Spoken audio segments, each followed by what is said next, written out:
Hi, everyone. Welcome to Unleash Her. I'm Roberta, and I'm your host for the podcast today. And I'm so grateful that you're here. Thank you so much for being here. Hey, do us a favor and go ahead and like and subscribe, follow this podcast. And if you're not on YouTube, hop on over there so you can see our faces. It's Roberta Campbell Official on YouTube.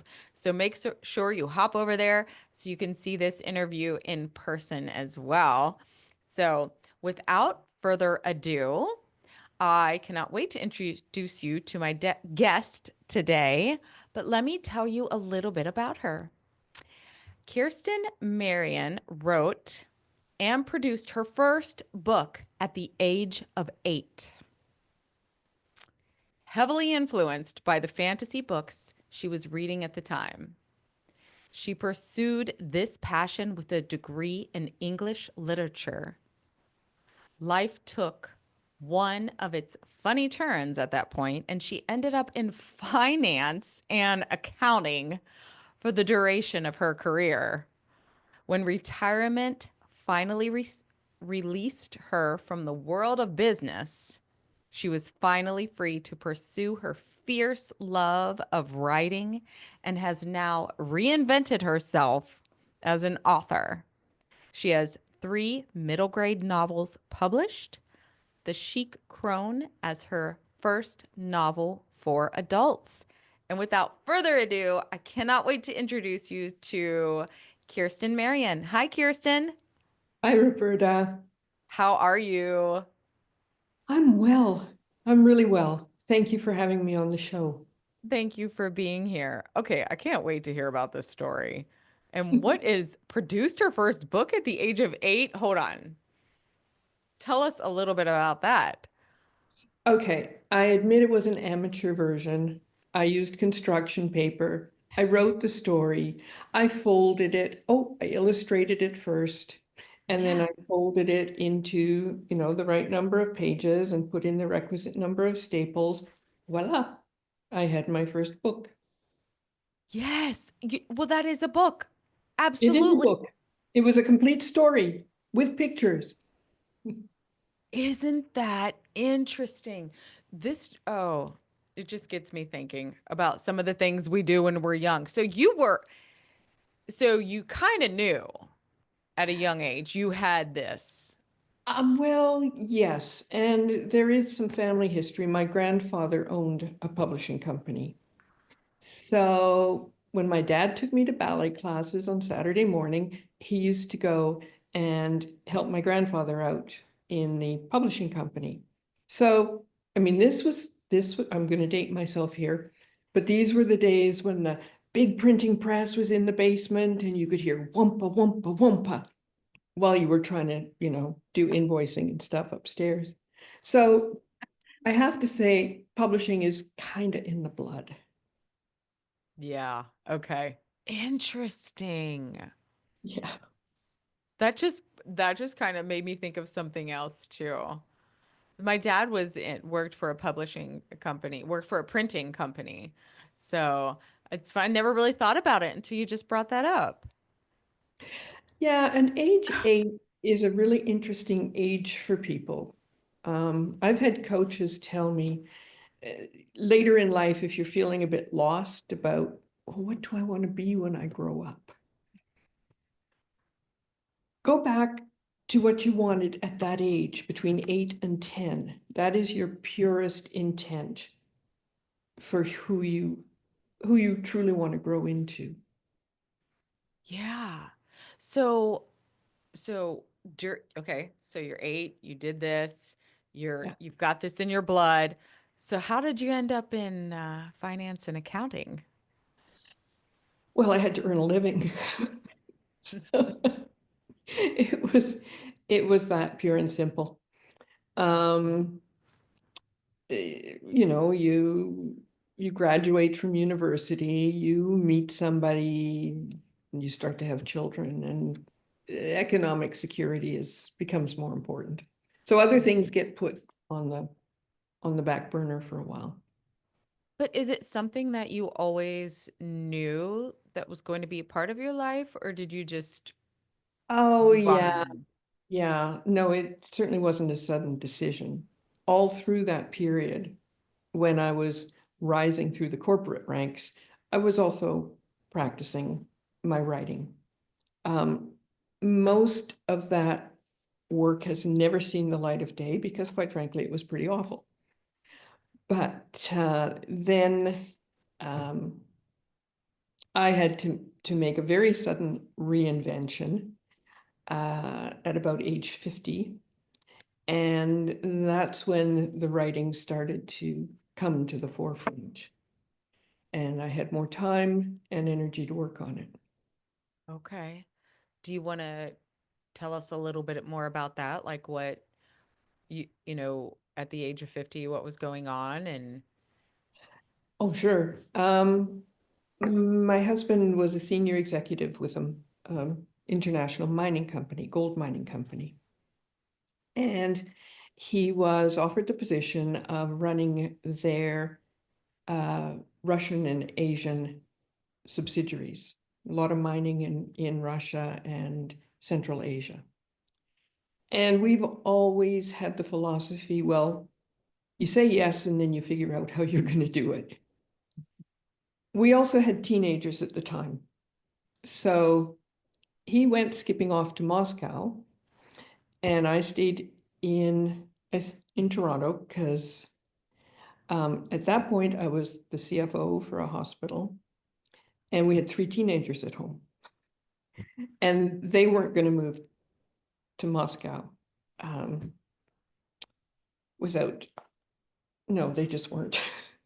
And to be fair, it wouldn't have been fair Mhm. to do that to them. So he was supposed to come home once a month. 2 years of this, I had had it, he had had it. They were ready to go off to university, and it was really fish or cut bait. I keep my career or I move to Moscow. So I moved. Um, and suddenly I lost my entire identity. Mm. Um, it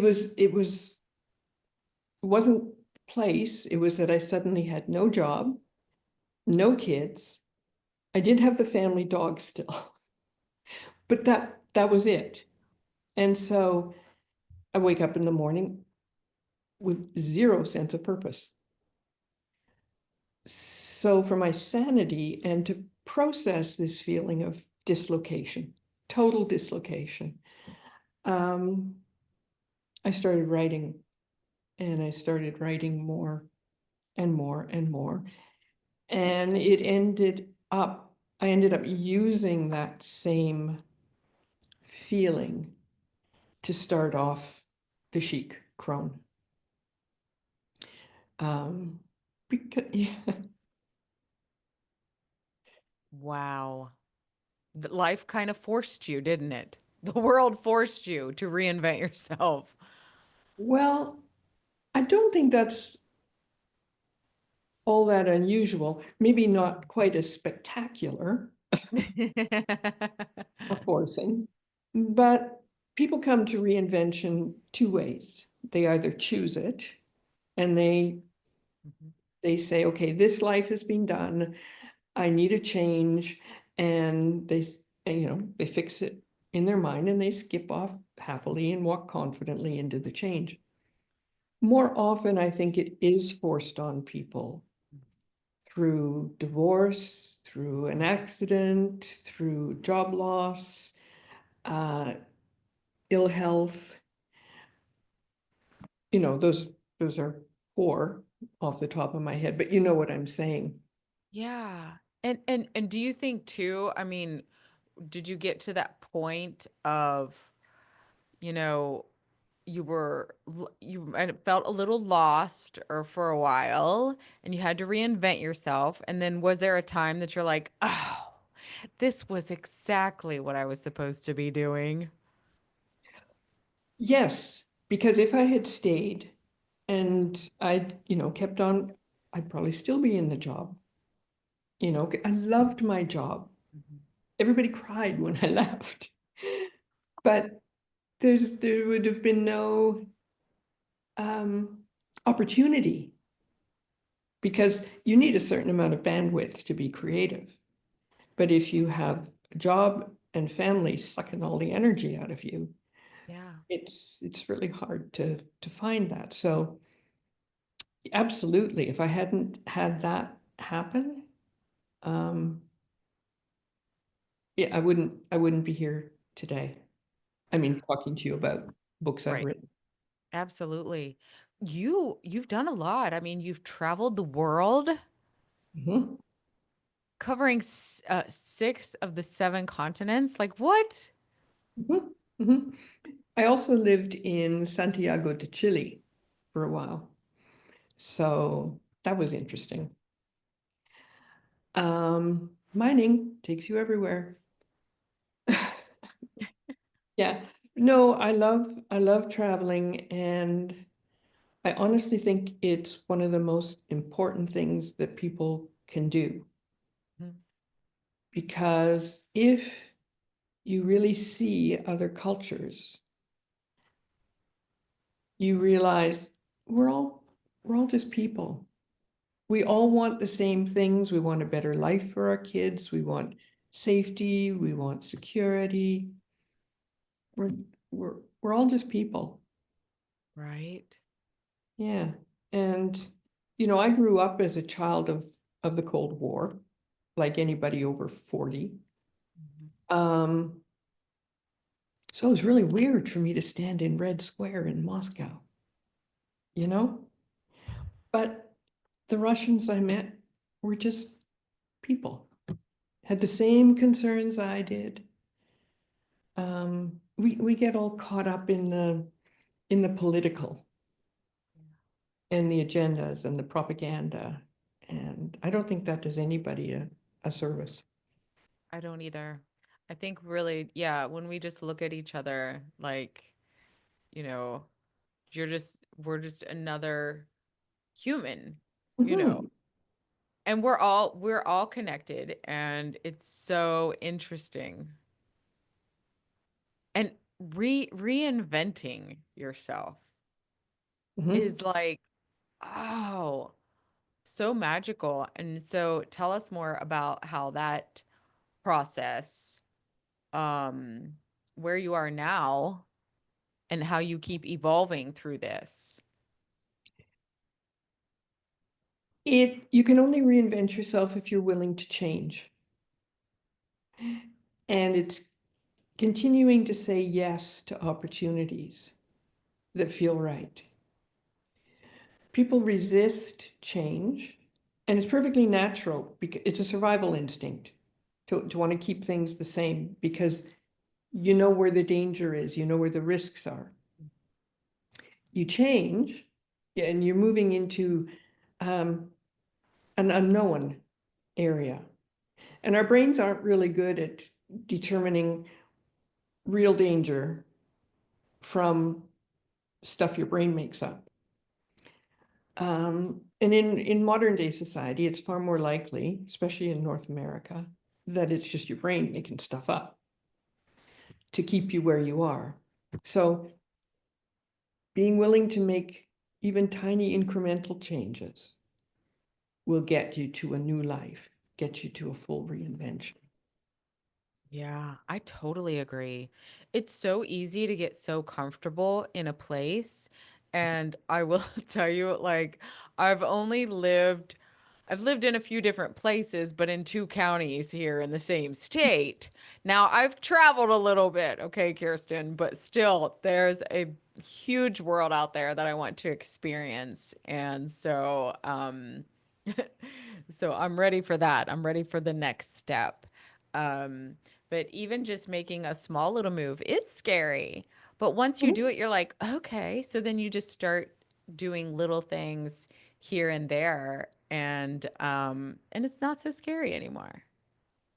No, and certainly for my writing journey, the first hurdle was changing my self-image from that of being a corporate executive to being a writer. And you tell your brain, okay, this is what I am now. And it laughs itself sick. It says, no, you're not. You have no evidence to support that. So you have to start giving your brain little bits of evidence for who you want to be. So, for example, if you want to become a writer, you don't start off saying, I'm going to be a published author. What you're going to do is say, I'm going to write 25 words. And then the next day you write a full page. And then if you can write a full page every day for a year, you got yourself a book. Right? Yeah, right. So some changes you have to kind of sneak up on, but you've provided your brain with lots of evidence that you can write. And at the end, you can say, see, I can write a book.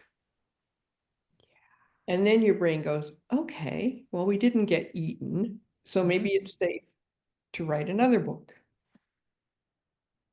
Yep, Make sense? absolutely. So, Kirsten, do you have mentors or coaches that you worked with along in this journey here? Absolutely. Absolutely. Um, there's a great self-image coach by the name of Tanya Lee. I've worked with writing coaches and I've worked with business coaches because uh, publishing books is a whole different cauldron of spells from running a hospital. I can tell you that. So I had a lot to learn, and I have no intention of recreating the wheel by myself. There are people who can teach me, and that's what a good coach or mentor does. Yeah, absolutely. I don't know if I would have been able to be where I'm at today without the help of my mentors and coaches too. Um, so what what should every author know about when they're experiencing like self-doubt? What kind of advice would you give somebody? Okay, so for a writer, self-doubt comes as the inner critic Mm. saying, yeah, this isn't any good. Nobody's going to like this. Somebody else has written this. Um, why are you doing this? First thing to ask yourself is, whose voice am I hearing in my head? And often, well, it's usually two sources. It's a former authority figure, like a parent or a family member, teacher, boss, um, or it's just your brain trying to keep you safe, throwing up barriers. So if you can identify the voice as somebody else's, the authority figure that I just spoke about, then you can say, you know what? I don't want to give you any more free rent in my head. This isn't helpful anymore. If it's your own brain trying to keep you safe, you give that voice a name, which sets it a little bit apart. And then you can address it by name. And it diffuses it. It becomes less personal. And if you get really annoyed with it, you can send it to do good works in Africa, which is what I do. I like that. Yes. Yeah, our subconscious mind plays tricks on us, don't it? Absolutely. That programming so much. And you have to be aware, you have to recognize it first. Talk Well, to you, it. you do. And Yeah. listen for words like should. Mm. You should be doing something different.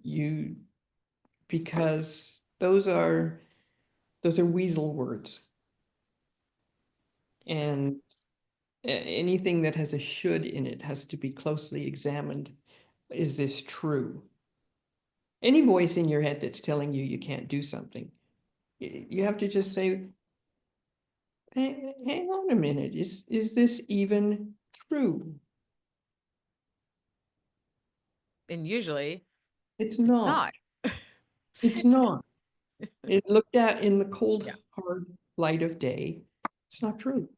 Yeah, exactly. So your journey of writing, are you, did you publish? Did you self-publish? Do you work with a publisher? My three middle grade books have been traditionally published. Okay. Somebody else does all the heavy lifting. This one, if I can show Mm, everybody the cover, beautiful cover. beautiful. I have what we like to call indie published, self-published. And I've discovered there's a whole bunch of things the publisher does for you that you now have to learn to do by yourself. So again, steep learning curve. Right. But, learning keeps our brains flexible and limber. So, Yeah. Yeah. Okay. So you self-published, you learn, you're like, all right, we're gonna figure this out. yeah. For me, I think the thing has been, I was telling you earlier, it's the technology. Not growing up in computers like everyone is today, it was a little challenging sometimes, but Yeah, figuring out how to create a website and an email system and how people can download copies from BookFunnel and setting things up on the different distributors like Amazon and Ingram. Yeah, it's been a journey. And I have kids who did grow up with computers, so that's helpful. right, same here. Same with me. My kids have helped me so much. Yeah. Yeah. And you just have to ask for help when you need it. Absolutely. And there's so much information out there. And I don't try and do everything myself. I'm not a web designer, a Mm, web expert. Um, I did learn how to do book layouts this time too. I learned how to do set this up in a program called Atticus and get a nice book design going. And yeah, I've given my brain a workout, but a lot of it is one and done. uh-huh. So I'm working on book 2 now, but I won't have to recreate the wheel for doing all the stuff I just described, right? Yep. Yeah. Have you ever thought about having your own publishing company? I actually do have my own publishing Oh, company. well, I'm like, there we go. Tell us about this. It's Or called can you? Commandeer Press, and it publishes kids' books, like picture books to YA. So that's my other job. Oh my goodness. Yeah. Wow. Okay. And you're working on your next book. Yeah.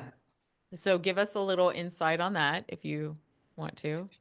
Well, the Sheep Crone is the first book in a series. Okay.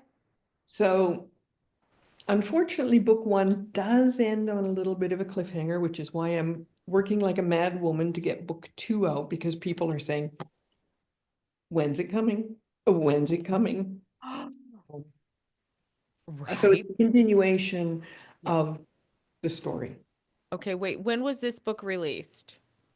March 21st. Of this year? Just released. 3 weeks ago. Wow. Yeah. You're on a whirlwind then, huh? Woman with a mission. Yes. Yes. Isn't it amazing how you can promote your book sitting from your house? The upside of technology. Truly, I mean, we all curse COVID, but it gave us the gift Mhm. of this kind of communication being the norm. Yeah. And again, it required learning a new skill set.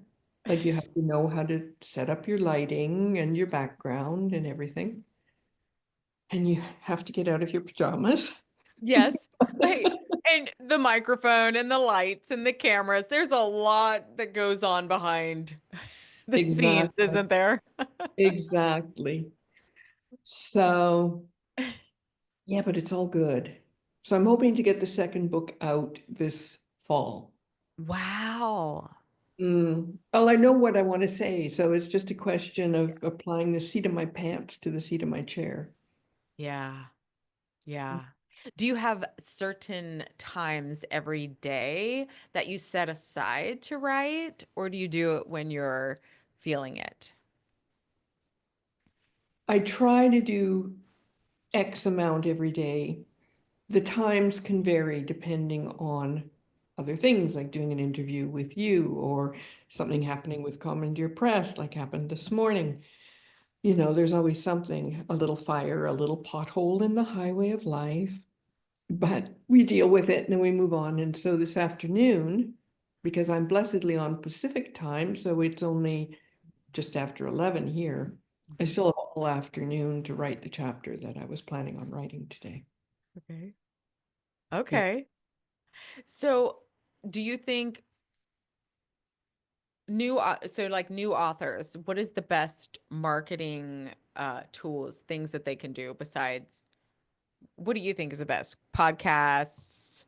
Um, do you do book signings too? Not a huge fan of book signings at this point. I think you actually have to have a name first before your book signings are going to attract anything but your friends and family. I mean, that's just the way it is. The way you can build that buzz, though, is to build an email list. Start writing a little newsletter about your writing, about your life, about whatever so have you, and put a link to that on your website, get people to sign up, um, and start building it organically that way, because those are the people who are your tribe. They're the people who are interested in what you're doing. And if you're sending out a newsletter every month, you know your people are going to see it. And social media is great, but you can have 1,000, 10,000, 20,000 followers, but only a few will actually see your post, depending on when it goes out, right? Right, right. And they can change the rules, they can change the algorithms. So you don't own your social media following, but you own your email list. Okay. I like And that. you can offer them little special perks. Like this month's newsletter just went out this morning, and the bonus in it was a recipe from the sheep crone. There's a lot of food in the sheep crone. Yeah. Um, or, you know, a short story, or so I tend to alternate things like that. But and other authors will give advanced chapters, that sort of Yep. thing. Right. So that actually is what I think is best for a new author. Okay. Where did you get the idea for the sheet crone? Where'd that come from? Oh, I actually took a writing course last year. It was a 15-week intensive, and I mean it was an intensive. It was with readsy.com, and the shtick was you take the course and you have the first draft of a novel at the end of it, 75,000 word novel. And it's an online course, international student body. I met some really cool people, but you had to have an idea for your book before you started. So I'd been reading some paranormal fantasy and, you know, sort of for women of a certain age. And I thought, oh, that would be fun to try. And then I thought, what would be a weird juxtaposition of words in a title? Something you wouldn't expect to see. Chic and crone don't typically go together. So poor old Olivia, the main character in this book, is forced into a major reinvention. Her husband dies. She discovers his mistress has had two children by him that she didn't know about, and he's left them both destitute. He has spent all the money, mortgaged everything to the hilt. So by the end of chapter 3, she's got nada.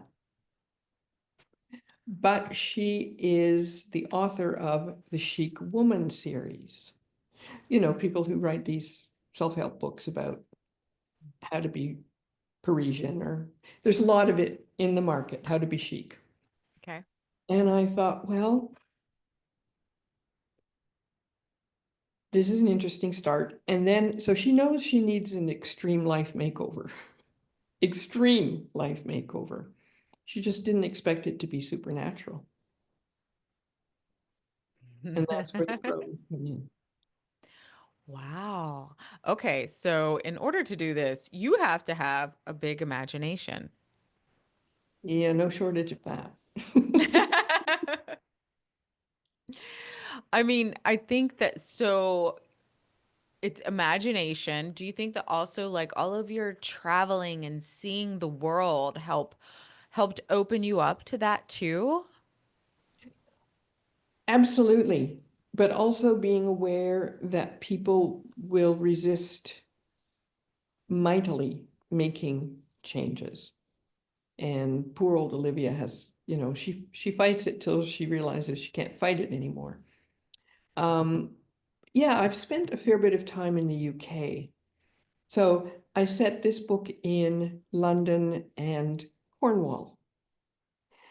And so, yes, my travels did play into where I chose the setting for the book.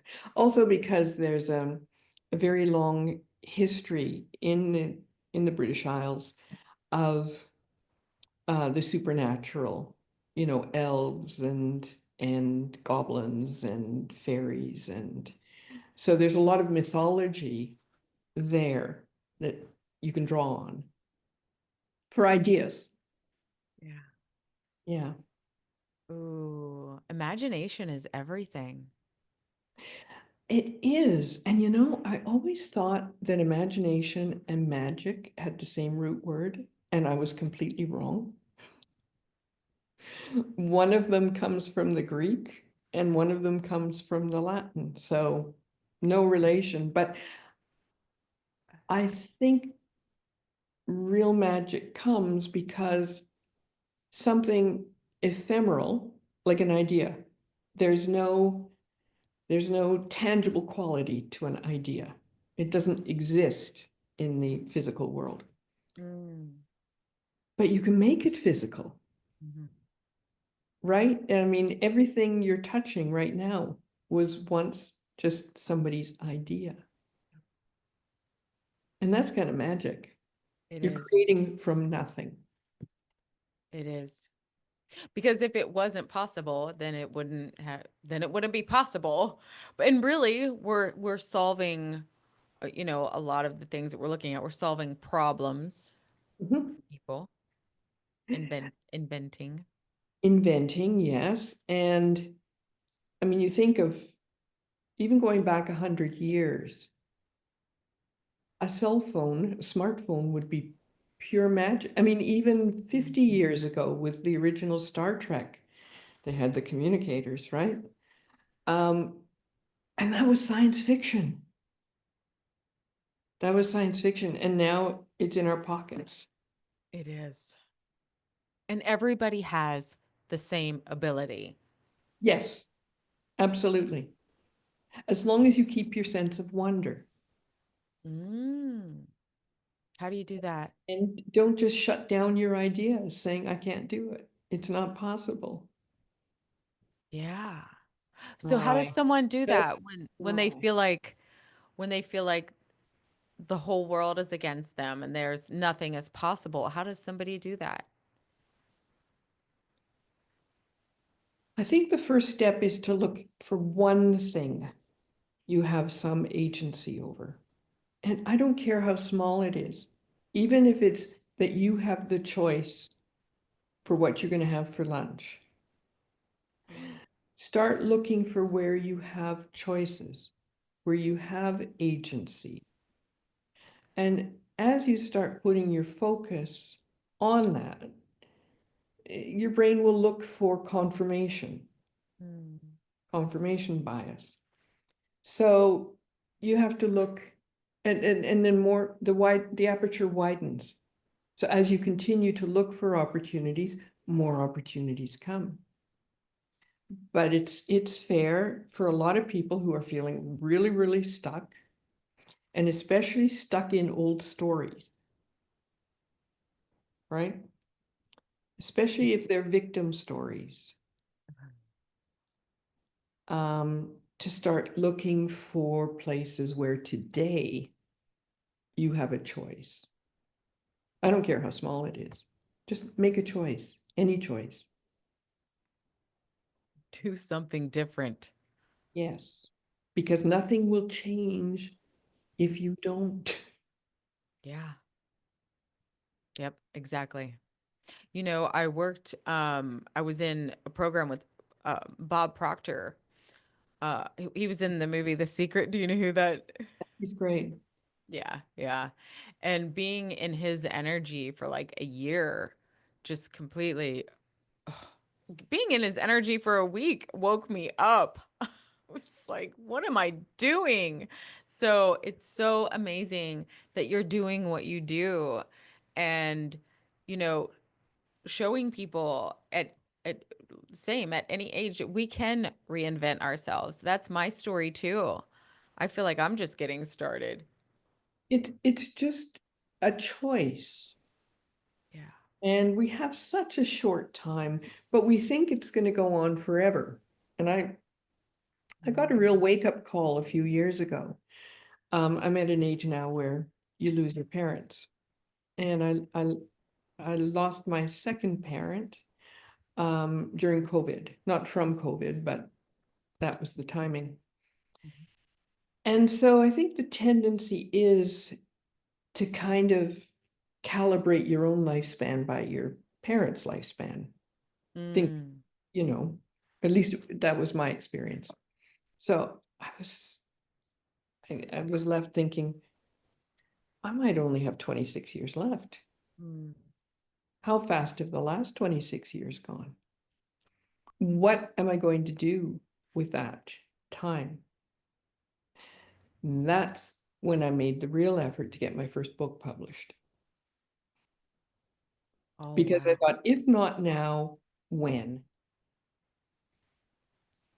Yeah, So, that's really good. You know, a lot of people, so I still have my parents, both of my parents, and you know, I don't know anything different than that. And so that you know, some people might even spiral into depression or something by losing their second one. And this almost like lifted, I don't want to say lifted you up, but that's when you started. it galvanized me. It pushed me into taking action that I thought someday I'll do that. And then I thought, holy Hannah, someday might just come a lot sooner than I thought. Yeah. Did you feel like part of you, did you do it for them? Yes, my first book is dedicated to my parents. Um, but yeah, yeah, it did make me think about, we budget our money, but we don't budget our time particularly well, other than to set weekly agendas or whatever. But at least I hadn't before taken the long span view of, okay, if I do anything after 25 years is a bonus as far as I'm concerned. So what have I always wanted to do that I need to do now? Yeah. So many people need to hear that. And they're going to now. Keep keep talking, keep getting yourself out there, please. Thank you for being here today. Thanks so much, Roberta. I've really enjoyed it.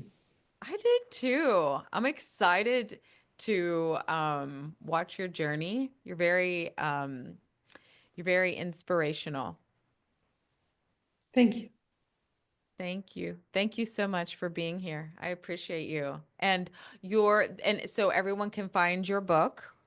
Yes. What, Um, Probably the Zon is the easiest way. yeah. Oh, there, yeah.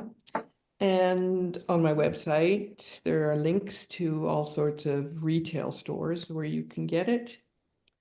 And you can ask your local library to get it in. Okay. Yeah, Okay. Thank you again.